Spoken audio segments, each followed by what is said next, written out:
Brother, Nara Lokesh యువనాయకుడు మీ పార్టీకి. So ఆయన 41 ఏళ్ళకి అడుగుపెట్టిన పరిస్థితి. మొదట్లో ఆయనకి మాట్లాడడం రాదన్నారు, అతనే రాజకీయ నాయకుడు అన్నారు. ఈరోజు ఆయన ఎదిగిన విధానం మీద మీ అభిప్రాయం? ముందుగా భావి తెలుగుదేశం రథసారథి, భవిష్యత్ ఆంధ్రప్రదేశ్ ముఖ్యమంత్రి నారా లోకేష్ గారికి జన్మదిన శుభాకాంక్షలు. ఈరోజు అనేది 2019కి ముందు 2014 నుంచి 19 వరకు ఆయన క్యాబినెట్లో, చంద్రబాబు నాయుడు గారి క్యాబినెట్లో ఐటీ పంచాయతీరాజ్ శాఖకి మినిస్టర్గా చేశారు. చంద్రబాబు నాయుడు గారు ముఖ్యమంత్రిగా ఉండగా ఆ రోజుల్లో ఎంతో డెవలప్మెంట్ చేశారు. కేంద్ర ప్రభుత్వం కూడా ఎన్నో ప్రెస్టీజియస్ అవార్డ్స్, 32 అవార్డ్స్ ఇచ్చినాయి. కానీ జనాలకు అవేమీ గుర్తులేదు. ఎందువల్ల అంటే ప్రతిపక్షాల గ్లోబల్స్ ప్రచారం వల్ల అవి వెనకబడిపోయినాయి.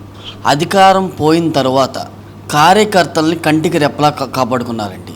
కేసు అయితే ఒక అరగంటలో రెస్పాండ్ అవ్వటం, టీంను పంపించటం, లీగల్ టీంని, వాళ్ళకి బెయిల్ తెచ్చటం, ఆ కుటుంబానికి అండగా ఉండటం అనే దాని మీద ఆయన కార్యకర్తలకు దగ్గరయ్యారండి.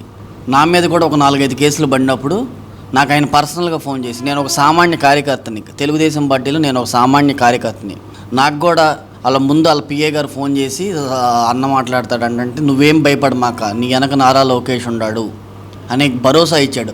ప్రతి కార్యకర్తకి, కష్టపడి ప్రతి కార్యకర్తకి తెలుగుదేశం పార్టీలో నారా లోకేష్ ఉన్నాడు అనే భవిష్యత్తుకి భరోసా ఇచ్చాడు. మేమందరం భావించేది ఏంటంటే, యువగళం పాదయాత్రలో ఆయన సరికొత్త లొకేషన్ చూసి ప్రజలకు కూడా దగ్గరయ్యాడు. దగ్గరయ్యి మా భవిష్యత్తు ఈయనే, జగన్ 420తో కంపారిజేషన్ చేసుకుంటే మా భవిష్యత్తు క్లీన్ ఇమేజ్ ఉన్న ఇతనే మా భవిష్యత్తు అని జనాలు కూడా డిసైడ్ అయ్యారు. మొన్న చంద్రబాబు నాయుడు గారి మీద జగన్ ప్రభుత్వం అక్రమ కేసులు పెట్టినప్పుడు కూడా తండ్రికి ఎంతో చేదోడు వాదోడుగా ఉండి అవన్నీ అక్రమ కేసులన్నీ ఢిల్లీ స్థాయిలో పోరాటం చేసినప్పుడు కూడా ప్రజలు ఆయన్ని ఒక ఉత్తమ కొడుగ్గా, ఇతనుంటే రాష్ట్రం బాగుంటుంది, ఇతను చాలా కేరింగ్గా ఉన్నాడు అని కూడా అతన్ని ఒక భవిష్యత్ నాయకుడిగా ఆంధ్రప్రదేశ్ ప్రజలు గుర్తించారండి. సంతోషం.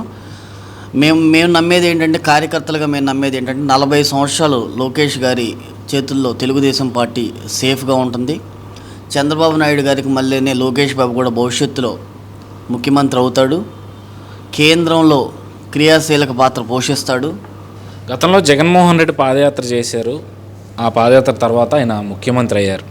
సో ఆయన పాదయాత్ర ఎందుకు చేశారు అనేది ప్రజలకు క్లియర్గా అర్థమైంది. తన ముఖ్యమంత్రి పదవి కోసం అనేది ఈ 4.5 ఏళ్ల కాలంలో ప్రజలు గ్రహించారు.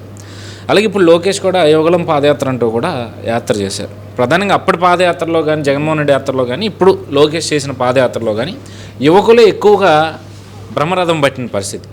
సో జగన్మోహన్ రెడ్డి ఇచ్చిన హామీ ఎలాగో తప్పారు కాబట్టి లోకేష్ అయినా మా భవిష్యత్తుని తీర్చిదిద్దుతాడేమో అన్న గంపెడు ఆశలతో యువకులంతా కూడా లోకేష్ వైపు చూస్తూ ఉన్నారు.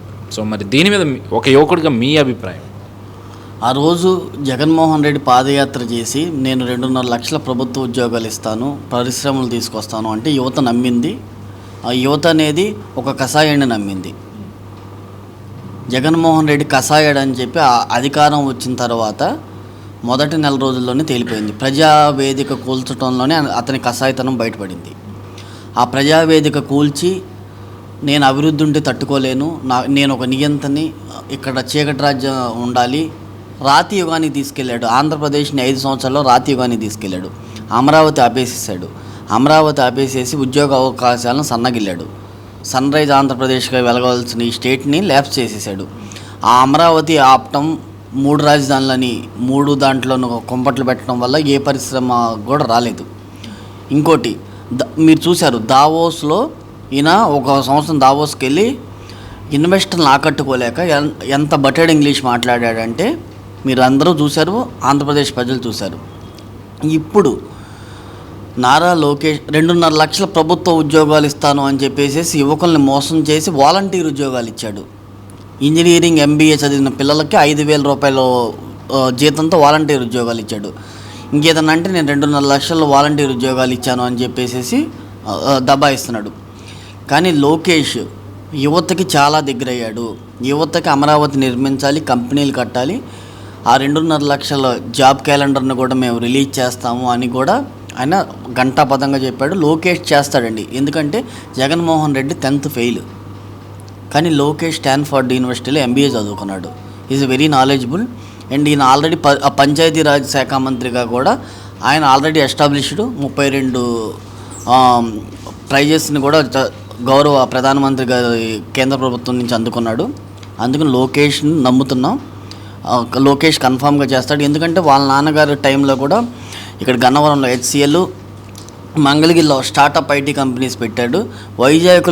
వైజాగ్ను కూడా ఒక ఐటీ హబ్ అండ్ ఫైనాన్షియల్ హబ్గా తీర్చిదిద్దాలని చంద్రబాబు నాయుడు గారు ప్రయత్నం చేశారు. దాని వెనక లోకేష్ పాత్ర ఎంతో ఉంది.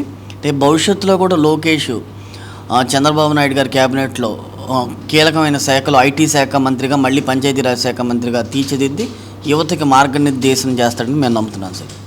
సో మిగిలిన విషయాల్లోకి వెళ్తే ఈరోజు రాష్ట్రంలో ఏ అంశం జరిగినా అది చంద్రబాబు చుట్టూనే తిరుగుతుంది అని అనడానికి మనం ఎన్నో ఉదాహరణలు చూడతాం. దానికి ప్రధాన కారణం వైసీపీ. ఈరోజు రాష్ట్రంలో ఎవరు ప్రభుత్వాన్ని ప్రశ్నించినా దాని వెనక చంద్రబాబు నాయుడే ఉన్నాడు అని చెప్పి సజ్జల రామకృష్ణారెడ్డి లాంటి వాళ్ళు కానీ మిగిలిన వాళ్ళు కూడా ప్రెస్ మీట్లు పెట్టి మరీ విమర్శలు చేస్తూ ఉన్నారు. Even YS Sharmila Congress PCC అధ్యక్ష బాధ్యతలు తీసుకుని ఏదైతే వైఎస్ఆర్ ప్రభుత్వం మీద జగన్మోహన్ రెడ్డి మీద చేసిన విమర్శల వెనక కూడా చంద్రబాబు నాయుడే ఉన్నారు అని సజ్జల రామకృష్ణారెడ్డి ఈ మధ్య మాట్లాడడం అట్లా చూస్తారు. చివరికి జగన్మోహన్ రెడ్డిని వాళ్ళ చెల్లెలు కూడా నమ్మిన పరిస్థితి వచ్చింది సార్. 2019లో జగన్మోహన్ రెడ్డి అధికారంలోకి రావడానికి ముఖ్య కారణం షర్మిల. ఆవిడ స్పీచ్కి అట్రాక్ట్ అయ్యారు జనం. ఆ రోజు ఆవిడ దొంగ ప్రచారం చేసింది, బాయ్ బాయ్ బాబు అని చెప్పి అది నమ్మారు. అండ్ అంతకుముందు మీరు పరిశీలిస్తే 2012లో ఈయన అక్రమాస్తుల కేసులో 16 నెలలు చెప్పకూడి తిన్నప్పుడు కూడా ఆవిడ 3700 కిలోమీటర్లు పాదయాత్ర చేసి అధికారంలోకి పార్టీని నిలబెట్టింది సార్.